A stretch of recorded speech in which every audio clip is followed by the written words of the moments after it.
Selamat malam semuanya. Pada kesempatan kali ini saya akan menjelaskan mengenai percobaan modul 9, yaitu mengenai rangkaian osilator. Nah, yang pertama silakan teman-teman gambar rangkaian sesuai pada modul. Kemudian jika sudah, selanjutnya kita simulasikan. Ya, bentar. Ya, selanjutnya kita simulasikan.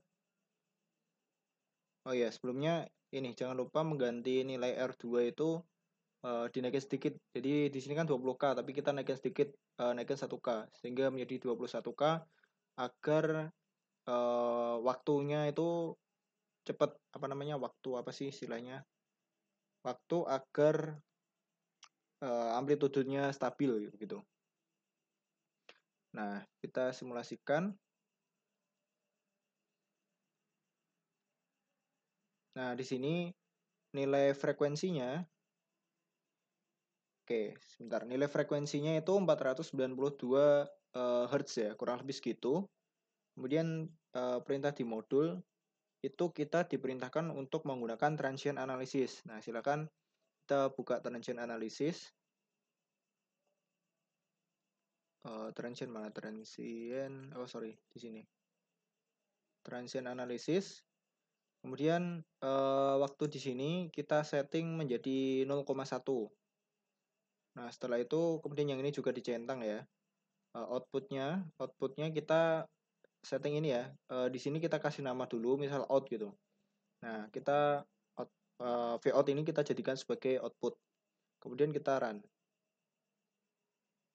Nah, di sini kan terlihat ini semula amplitudenya rendah, kemudian naik sampai kondisi stabil. Nah, pada kondisi stabil ini waktu berapa second sih yang dibutuhkan? Nah, kita dapat mencarinya dengan show cursor ya. Nah, kita paskan di sini.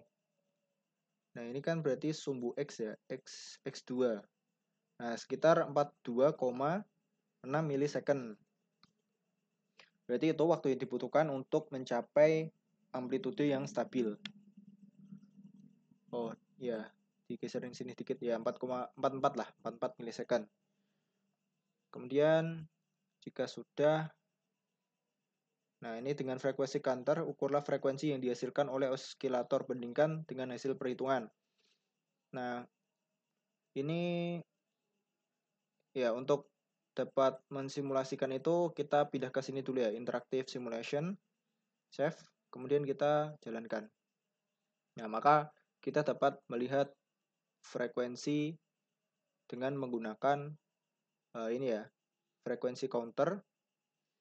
Kemudian untuk menghitung ini kan diminta dengan perhitungan ya. Nah, itu rumusnya di sini.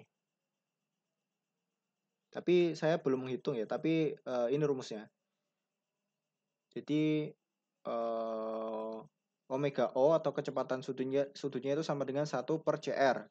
Di mana kecepatan sudut itu kan 2pi F sama dengan 1/RC. Nah, F di sini kita anggap tidak ada.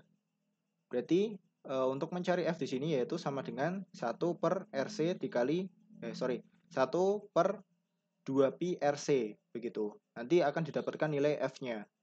Nah, apakah F-nya itu hasilnya mendekati ini ya?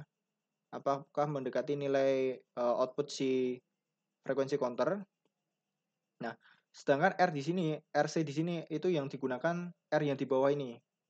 R ini dan C ini. Nah, itu nilainya berarti berapa? Nilainya R-nya itu 20 k ohm, C-nya itu 16 nanofarad, seperti itu. Nah, itu untuk mencari nilai frekuensi dengan cara perhitungan. Selanjutnya, kita masuk ke langkah berikutnya, tunjukkan bentuk sinyal pada keadaan amplitude stabil. Nah, ini sinyal pada keadaan amplitude stabil yaitu dengan tadi ya, dengan menggunakan transient. Nah, ini transient kita run saja. Nah, berarti ini silakan ini di screenshot saja. Kemudian tunjukkan bentuk hasil. Oh, ini sudah langkah yang dia. Dengan Fourier analysis, hitunglah distorsi bentuk sinyal dalam nilai THD. Gunakan frekuensi fundamental dengan frekuensi pada nilai B. Nah, ini tadi frekuensi nilai B itu berapa? Saya kok lupa. Nah, frekuensi pada nilai B itu kan sekitar 492 ya. Oke, berarti pada kita masuk ke Fourier analisis. Kemudian, nah frekuensi di sini kita sesuaikan dengan output si frekuensi counter tadi, yaitu 492 Hz. Jika sudah, kemudian kita dapat pengerannya. Wow, THD-nya kok besar. Sebentar. Ada yang salah ini. Outputnya itu, oh ya ini outputnya belum saya ubah. Outputnya VOUT ya. VOUT, kemudian kita run. Oh, belum. Kita add dulu, kemudian kita run. Nah, sekitar 4,069%. Nah, ini ya sekitar seginilah, 4,069%. Kemudian, nah ini ulangi percobaan 2 dengan mengganti resistor R2. Nah, ini silakan tinggal diganti saja.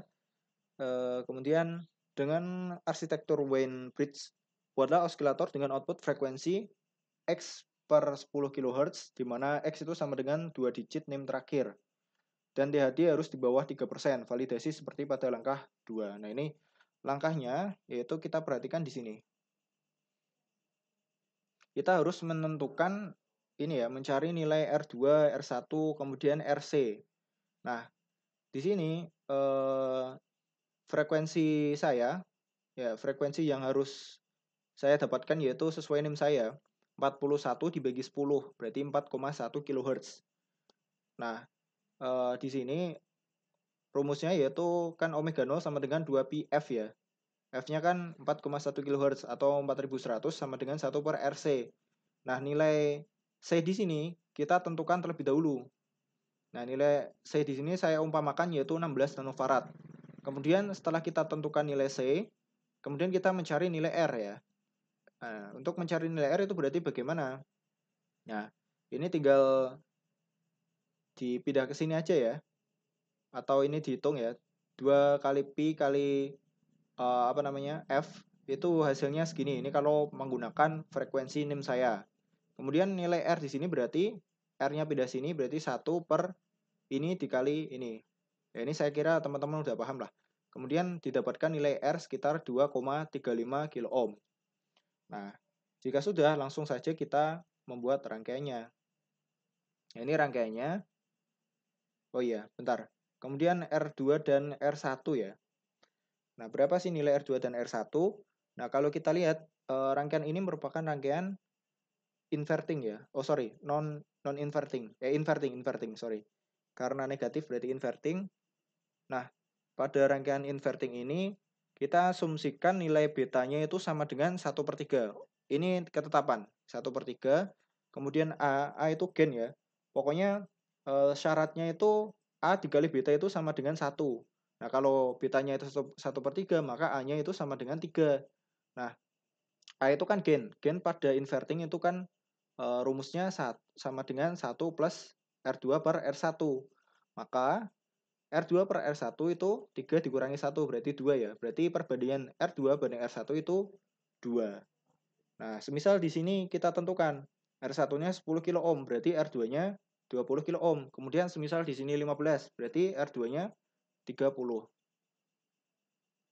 Nah, saya di sini kan tadi R sama C-nya sudah kita dapatkan ya dengan perhitungan yang sebelumnya. Nah, ini R-nya 2,35, kemudian kapasitornya itu 16 nanofarad. Nah, di sini silakan teman-teman bisa mencoba yang kita ganti-ganti itu ini R1 dan R2-nya agar mendapatkan nilai THD di bawah 3%. Nah, semisal yang pertama saya gunakan 10K ya. 10K. Kemudian ininya 21K. Ya, pokoknya dilebihkan sedikit gitulah. Nah, jika sudah, coba kita simulasikan terlebih dahulu. Nah, frekuensinya? Nah, ini kan sesuai target kita ya. Target saya itu kan 4,1 kHz. Nah, ini didapatkan 4,08 kHz. Nah, ini udah benar. Berarti perhitungan yang ini untuk mendapatkan nilai frekuensi segini itu sudah benar dengan nilai C segini 16 nanofarad dan R 2,35 kilo ohm. Nah, kemudian yang menjadi masalah itu ketika kita mencari nilai THD-nya. Kita dapat mencarinya di nilai Fourier ini ya. Di Fourier frekuensinya itu tadi berapa? 4,1 ya. Ya, kita tulis 4100. Kemudian outputnya, karena di sini outputnya itu out underscore 1, berarti ini kita delete dulu. Nah, kita pakai yang ini ya, v out underscore 1, kemudian kita add, kemudian kita run. Nah, yang menjadi masalah itu THD-nya. THD-nya itu kan yang diminta itu, sebentar. Yang diminta itu di bawah 3%. Nah, tapi di sini masih lebih tinggi dari 3%. Nah, maka yang perlu kita ganti itu yang di sini. R2 sama R1-nya. Nah, saya tadi sudah mencoba-coba. Nah, ini ternyata dia akan mendapatkan nilai THD di bawah di bawah 3% itu ketika R1-nya 15 dan R2-nya 30,3. Kayak gini. 30,3 kilo ohm.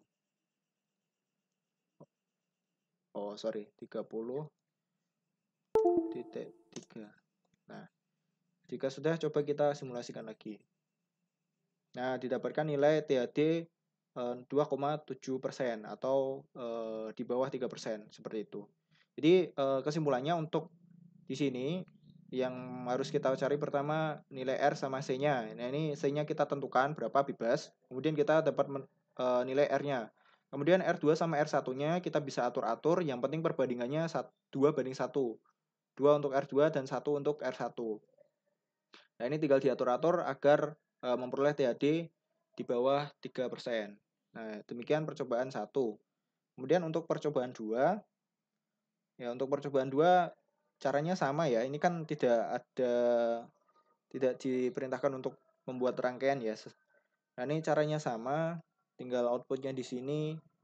Ya, ini kan pakai transient, langkahnya sama seperti tadi. Ini frekuensi counter juga sama, ini juga sama, Fourier juga sama. Kemudian yang percobaan 3, saya belum mendapatkan titik terangnya. Silahkan teman-teman barangkali sudah mendapatkan, bisa di-share. Sekian dari saya, terima kasih.